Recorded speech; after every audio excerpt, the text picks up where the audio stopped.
बिस्मिल्लाहिर्रहमानिर्रहीम। अस्सलाम वालेकुम। मैं हूं मोहम्मद साकिब एडवोकेट और आप देख रहे हैं लीगल हब। व्यूअर्स, आज का जो मेरा टॉपिक है वो है ट्रांसफ़र ऑफ केस। किसी भी किस्म का मुकदमा, चाहे वो सिविल नेचर का है, क्रिमिनल नेचर का है या फैमिली नेचर का है, आप उसे ट्रांसफ़र करवा सकते हैं। एक फैमिली कोर्ट से दूसरी फैमिली कोर्ट में किस तरह आप ट्रांसफ़र करवाएंगे।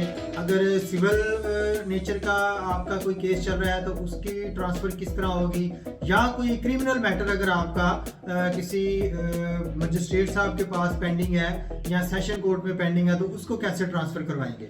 इसमें 3-4 मेन कंडीशंस होती हैं ट्रांसफ़र करवाने की। अगर आपने कोई केस ट्रांसफ़र कराना है एक कोर्ट से दूसरी कोर्ट में, तो आपने ये साबित करना होता है कि आपका जो केस किसी कोर्ट में पेंडिंग चल रहा है तो वो फिर या जो है वो ठीक तरह से उसका ट्रायल नहीं हो रहा, या जज साहब जो है वो दूसरी पार्टी के रिलेटिव हैं, या दूसरी पार्टीज के साथ उनकी कोई आपस में नेगोशिएशन हो चुकी है। तो ऐसे में अगर आप कोई एविडेंस साबित करने में कामयाब हो जाते हैं, कोई प्रूफ ले आते हैं मंजर आम पर, तो फिर सेशन कोर्ट में आप एक एप्लीकेशन अप्लाई करेंगे। टीए उसे बोलते हैं, ट्रांसफ़र ऑफ एप्लीकेशन। वो आप देंगे सेशन कोर्ट में। अगर आपका केस सेशन कोर्ट से निचली लेवल पे है, सेशन जज साहब जो पावर्स यूज करते हैं वो क्रिमिनल मैटर्स में यूज करते हैं, और डिस्ट्रिक्ट जज साहब जो पावर यूज करते हैं वो सिविल मैटर्स में यूज होती है। यानी जज साहब एक ही होते हैं जिन्हें हम सेशन जज या डिस्ट्रिक्ट जज बोलते हैं।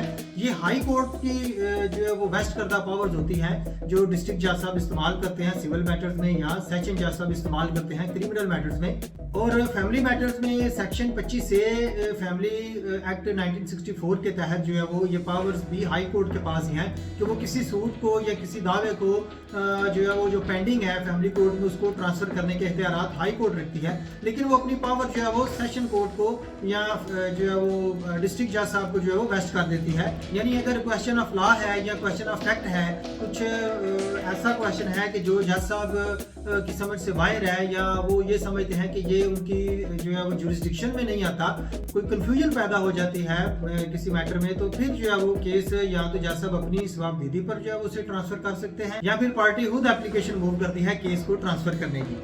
या कोई गवाहान का या पार्टीज का जज साहब के साथ कोई सबका मामला रह चुका है तो फिर भी वो एप्लीकेशन देकर किसी और जज साहब के साथ जज साहब के पास अपना केस लगवा सकते हैं। इसके अलावा अगर कोई ऐसी प्लेस है जहाँ पर कोई अमल दरामद करवाना है और वो जज साहब की जुरिस्डिक्शन से बाहर है, फर्ज करें कोई प्रॉपर्टी के रिगार्डिंग कोई मैटर है, प्रॉपर्टी उस मुतलका ज़िले से ही जो है वो बाहर एग्जिस्ट करती है, तो ऐसे में उस जिला के जज साहब जो है उसे सुन ही नहीं सकते, उनकी जुरिस्डिक्शन ही नहीं आती।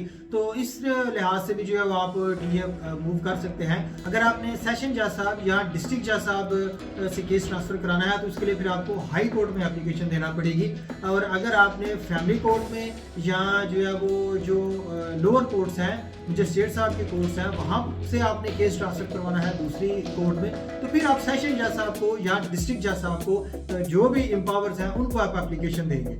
एंड ऑफ जस्टिस यानी इंसाफ के तकाज़ों को पूरा करने के लिए भी जो है वो केस को ट्रांसफर करवाया जा सकता है। अगर आपको लगता है कि जज साहब आपके साथ हाइपर होकर बात कर रहे हैं या वो बड़ा लेजी सिस्टम को लेकर चाह रहे हैं, आपका केस जो है वो 1 माह या 1.5 माह में या 2 माह में डिसाइड हो जाना चाहिए था और उसे 6 माह या साल गुजर चुका है, तब भी आप जो है वो सेशन जज साहब को एप्लीकेशन दे सकते हैं या हाई कोर्ट में जो है वो अपील दायर कर सकते हैं, एप्लीकेशन दायर कर सकते हैं। सेशन जज साहब या डिस्ट्रिक्ट जज साहब या हाई कोर्ट बाद इंक्वायरी जो है वो अगर केस को ट्रांसफर भी करते हैं, वैसे 90% चांस होते हैं कि केस ट्रांसफर हो जाता है।